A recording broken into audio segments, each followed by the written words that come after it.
This is a tutorial on how to use the College Board website, also known as Big Future. So this is the College Board resource center, if you will, and with college planning today, this is the #1 place that I suggest everyone starts. It is an excellent resource, just so much information. So once you have created a student account, this student account is Neil. This is Neil, named after my grandfather, so I created a student account for Neil. And once you start there, you can get lost in all kinds of different information here. But what we're going to do is start with a college search. So let's say that our student, son or daughter, wants to go to a particular college, and they really know that it's in Florida, and they want to go to the Florida Agriculture and Mechanical University. No, probably not. That's going to be a very specialized one. Maybe they do want to go to a college in Florida. So we'll pull up here, University of Florida, right? So just pulling up an example, here's the University of Florida, right? And it'll give us a search, right, that will pop up all the various different information that they have. And let's say that it's University of Florida, UWF, West Florida. I don't know. Maybe this has popped up on their radar. So what we've got is we can pull up that individual college and we can look at a lot of details on that college. What I'm going to suggest we first do, if we know that this particular university or school is in consideration, is a school of interest, I'm going to say, let's add that to my college list. So you'll notice down here on the bottom, we've got this college list that I have created added 7 different colleges to the list. So now that we've added a college or two, all right, we're going to go through some more things here on the College Board website, but right now we're really focused on where do we want to go to school? Where does our student want to go? And we want to compare schools. So we're going to click on Compare Colleges. We can get that from the menu at the top as well, but what we're going to do is we're going to compare colleges. Now notice University of West Florida was already actually selected because I had that up in my search. What we can do though is we can compare 3 colleges at once. So let's pick Northern Arizona, and let's pick a prestigious, Ivy League, Princeton. So now we've got the 3 colleges here side by side, and we can start to just take a look. This is a great place to start really setting the stage for a college selection to know whether or not it really makes sense. Okay, because once you start getting into the details, for example, we'll start right in here. You look at the number of students, right? So here in West Florida, there's 10,000 students enrolled. You look at Northern Arizona, there's 27,000 students enrolled. That's a very large campus, very crowded. Maybe that's right for your student. Maybe that's going to make your student a bit overwhelmed because they've come out of high school with 4,000, 1,500 students. Who knows where you are in the world watching this, right? So you got to look at the population. You'll also notice above that the first 2 are public schools, and Princeton, of course, is a private non-for-profit school. Now, if we come down below, and again a little bit down, this is another one that really helps to set the stage, right? That you look at the admissions process. How easy is it to get into this school in general? Well, in West Florida, only 50% of the applicants are admitted. They only have a medium-sized 10,000 student population, so only half of the applicants are actually admitted. There's some information about the ACT and SAT scores that are required to get in, but the one I really look at is how selective are they? When you look at Northern Arizona, it's less selective. They they get 81% of the applicants who apply, they get in, right? Now, of course, you look at Princeton, and only 6% of the applicants get in. So when you're looking at a school, whether it's Princeton or some other school, I would definitely encourage everyone to take a look closely at the percentage of students admitted, so you can really set the expectation and just set that in the beginning, knowing that this might be an aspirational school, even if this wasn't a famous Princeton name.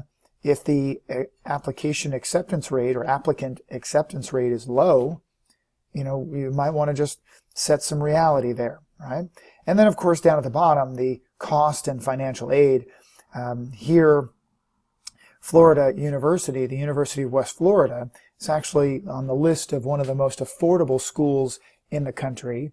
And $6,300 for in-state. Out-of-state, though, is $18,000. Now, of course, when you look at a Northern Arizona, in-state, out-of-state, it's a substantial difference. If you live in the western United States, there is a program to receive basically half of the in-state or the out-of-state tuition. There's a discount on the out-of-state tuition. Room and board, of course, and of course Princeton has the same price for everyone basically. And now you would take this next step and take a look at, well, if you want to go to Northern Arizona University and you live out of state, well, how much does it really cost? What are the details? So you can now go up here and you can select Northern Arizona University and now start diving into some more detail about that university. And the one that I like to look for is coming over here where you can actually see paying for college and you can see the deadlines, but you can also just take a little bit more time to just look at the details, right? Large school, 55% graduate within 6 years. Now this is one I think you should really focus on, right? 61 or 55% graduate in 6 years. That means that almost half the student population in the university does not graduate within 6 years. That's a concern for, how much time you're going to spend in school, that even if the tuition is lower at a particular school, if they have a graduation rate that is actually longer than other schools, it could end up costing you more going to a less expensive school, right? So keep that in mind. Now, we can come down. There's a little more information here. We're going to look at this, that $13,000 is the average financial aid package given. 66% of financial aid need met. Tuition fees, etc. Okay, so now what this is telling you that there is financial aid, right?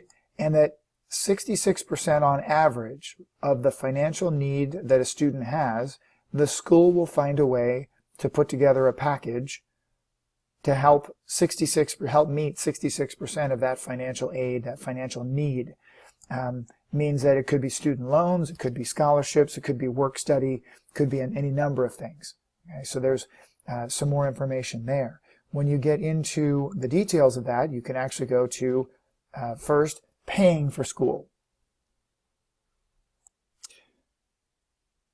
So tuition, fees, room, board, books, supplies, all of that is listed here with a really good solid estimated total of what this looks like for Northern Arizona University. And I will suggest that the one that is kind of the biggest open-ended piece is room and board. Will the student live off campus and will this price be right?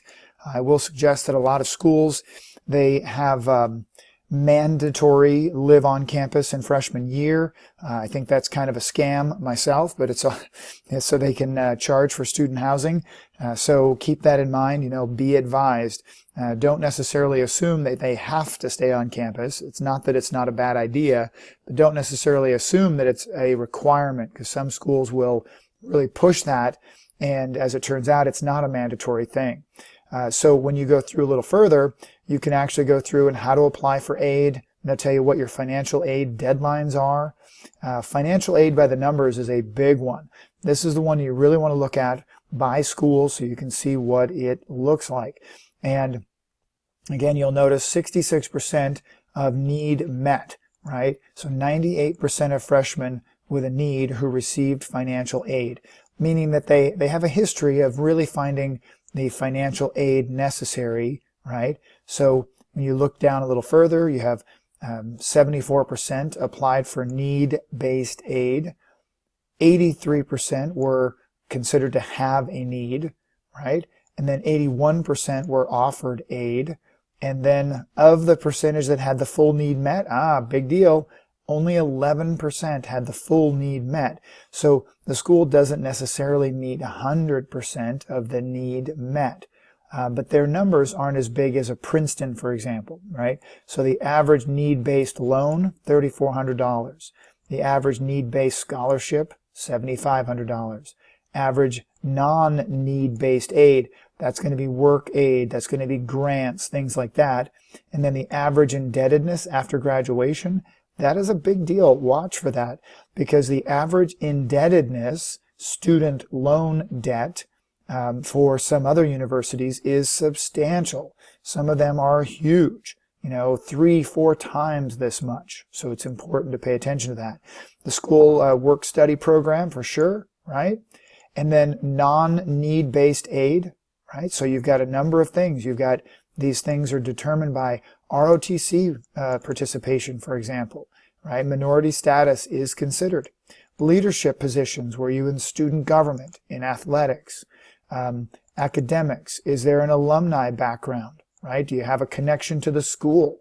Are your academics in great shape, right? There's a variety of different things here that'll tell you where the need-based aid and various different things are determined on each school, right? There's tuition payment plans, things like that, okay? So when you go through, you can even look at scholarships, right? The various different scholarships that are available. Maybe your student actually does play volleyball, right? Well, notice there's no volleyball scholarships for the guys, but there's a volleyball scholarship for the ladies, right? Track and field, swimming. There are various scholarships. There's no scholarships for the ladies. There's no scholarships for golf for the dudes, but there is for the ladies. So there's a great amount of information here as you start to line up which schools are really an opportunity, or are they just such a long shot and they've got so many different roadblocks that it's just not going to make sense. So let's go back and we'll take a look at one more here. We'll go back to the compare colleges, and I'll grab that Princeton one and give you an example on that. So we'll grab Princeton University. Right? So I just went here because it was easier to pull it out of the list that way. So Princeton University, just to give an example, we'll go to the paying. So remember, we went to the paying for college, and in-state, out-of-state costs are going to be basically the same. Room and board, sometimes that can be way off with a private school. Way off with a private school. So watch for that room and board. Make sure that you really look at that, because this is just a guesstimate estimate, and depending on the number of students and how close you live to the university, that number could be considerably higher. So financial aid by the numbers. So let's look at this one. Notice right away that Princeton has a percentage of 100% of need met. They have a track record of finding the money to pay for aid. Okay, 100% of freshmen with who received financial aid, right? They had a need, they found it, okay? 64% of students applied for aid, 93%. Now remember, this is a school that costs $60,000+ a year, so 93% of the students were judged to have a need, and 93% were offered aid, and this is the big one. Percentage that had the full need met, 100%. Right, 100%. So what we're looking at here is, of course, they have a track record of finding the need. Now notice this, though. The average indebtedness at graduation is only $9,000. $9,000. So that means that the need met is not necessarily all student loans. So it's important to watch for that. Now, remember, Princeton only has a 6% acceptance rate. It's very difficult to get in. There's a ton of students going in, but those students coming out do not have necessarily a high indebtedness, largely because they got in with scholarships and grants and things that didn't have to be paid back. Okay, so there's a ton of information. You can even see, when you look, notice the scholarship information wasn't even provided by the college. You're not going to see that all the time. All right, so that is a quick run through on the first, probably most important thing to do is really establish a list of colleges that are of interest and then start doing some side-by-side comparisons.